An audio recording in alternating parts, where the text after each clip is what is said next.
अब हमारे पास थ्योरम है कि अगर ए और एम की जीसीडी 1 है तो इस कॉन्ग्रुएंट का सिर्फ एक यूनिक सॉल्यूशन आना चाहिए।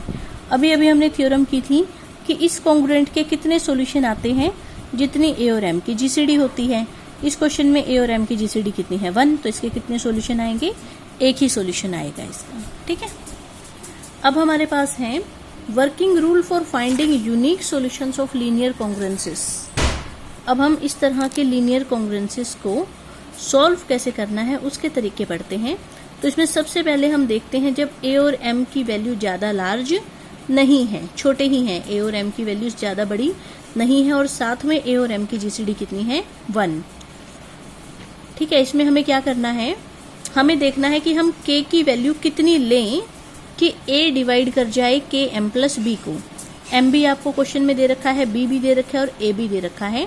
तो के हमें ट्राई करके देखना है कि पहले के की वैल्यू 1 पुट करके देखेंगे कि ए इसको डिवाइड करता है कि नहीं, फिर के की वैल्यू 2 पुट करके देखेंगे कि ए इसको डिवाइड करता है कि नहीं, और ऐसे ऐसे करके हमें के की वैल्यू पता लगानी है, वो सबसे पहला के जिसके लिए ए डिवाइड कर जाए के एम प्लस बी को।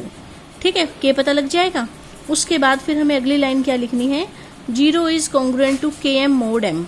एम तो इन दोनों के डिफरेंस को भाग करता ही है, इट मीन्स हम ये लाइन लिख सकते हैं। उसके बाद हम इन दोनों लाइनों को ऐड कर देंगे और फिर उसके बाद अपने आप सॉल्यूशन निकल जाएगा। जैसे कि हम इसका कोई एग्जांपल देखते हैं, जैसे कि हमारे पास ये एग्जांपल है, इसको हमने लिखा 3x इज कॉन्ग्रुएंट टू, 2 उस तरफ गया तो ये गया -2 मोड 7, और हम इनको लिखते थे ax is congruent to b mod m।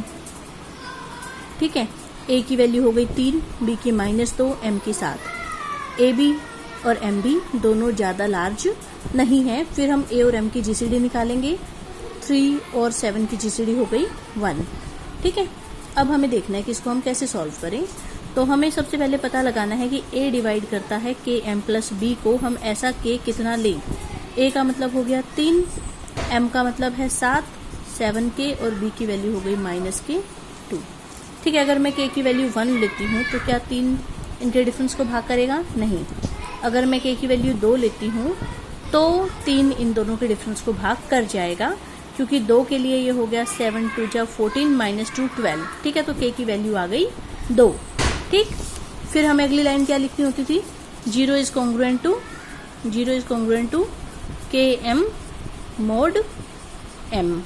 k की वैल्यू 2 थी, m की वैल्यू 7 थी, तो हमें क्या लिखना है, 0 इज कॉन्ग्रुएंट टू 14 मोड 7, वही हमने लिख दिया। इसके बाद हम इन दोनों लाइंस को ऐड करते थे, ये हो गया 3x, ये हो गया 12। So 3x is congruent to 12 mod 7, और 12 को हम क्या लिख देंगे 4 इंटू 3, और फिर 3 से 3 कट जाता था, लेकिन कब कटता था, अगर 3 और 7 की जीसीडी कितनी हो 1। ठीक है, ये हमने रिजल्ट पढ़ा था कि अगर 3x is congruent to 3 into something mod something में है तो वो 3 से 3 तब कटेगा अगर 3 और इस नंबर की जीसीडी कितनी हो 1। ठीक है, सो हमारा यहाँ से आ गया 3 से 3 कट के x is congruent to 4 mod 7, और ये हमारा सॉल्यूशन आ गया इस लीनियर कॉन्ग्रुएंट का।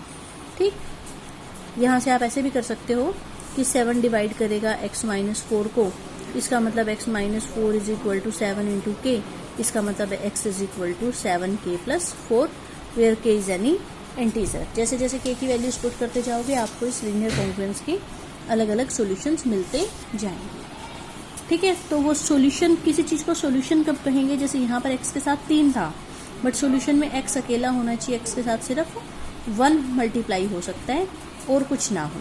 ठीक, बिल्कुल ऐसे ही हमारे पास एक ये वाला एग्जांपल है, 13x is congruent to 10 mode 28। इसको हमने कंपेयर किया ax is congruent to b mod m से, a 13 आ गया, b 10 आ गया, m हमारा 28 आ गया। d का मतलब था a और m की जीसीडी। ठीक है, a हमारा 13 है और m 28 है, इनकी जीसीडी कितनी आएगी 1। अब हम क्वेश्चन कैसे सॉल्व करते थे, पहले तो ये कॉन्ग्रुएंस लिखते थे, फिर हमें लिखना होता था 0 इज कॉन्ग्रुएंट टू के एम मोड m। उससे पहले हमें k की वैल्यू पता लगानी होती थी, उसके लिए हम ये पता लगाते थे कि a डिवाइड करे के एम प्लस बी को, ऐसा k हम कितना लें छोटे से छोटा। तो k की वैल्यू 1, a की वैल्यू पुट कर दी 13, m की 28, b की 10, k की हमें पता लगानी है। तो हम अगर k की वैल्यू 1 लेते हैं तो क्या 13 इनके सम को डिवाइड करेगा? नहीं करेगा, क्योंकि k 1 के लिए ये नंबर आया 38 एंड 13 38 को डिवाइड नहीं करता। ना 2 के लिए 13 इसको डिवाइड करेगा, ना 3 के लिए, ना 4 के लिए। किसके लिए करेगा? k इज इक्वल टू 8 के लिए 13 इन इस पूरी टर्म को डिवाइड करेगा, क्योंकि k की वैल्यू 8 पुट करने पर ही आएगा 224 और 10 234 और 13 डिवाइड करता है 234 को। ठीक है, तो इसका मतलब k की वैल्यू आ गई 8। फिर हम अगली लाइन क्या लिखते थे? 0 is congruent to km mod m। k की वैल्यू 8, m की वैल्यू 28, 28 गुना 8 224 मोड m कितना था? 28। फिर हम इन दोनों लाइन्स को ऐड कर देते थे, तो ये आ गया 13x is congruent to 234 mode 28। 234 को मैं लिखूंगी 13 गुना 18। फिर हमें पता है 13 से 13 कब कटता है? अगर 13 और 28 की जीसीडी 1 हो, वो हम ऊपर ही बता चुके हैं। तो 13 से 13 कट गया, x is congruent to 18 mod 18। जब ये वाला नंबर इससे छोटा हो और x के साथ 1 के अलावा कुछ मल्टीप्लाई ना हो रहा हो, तो वो सॉल्यूशन को रिप्रेजेंट कर देता है। ठीक है।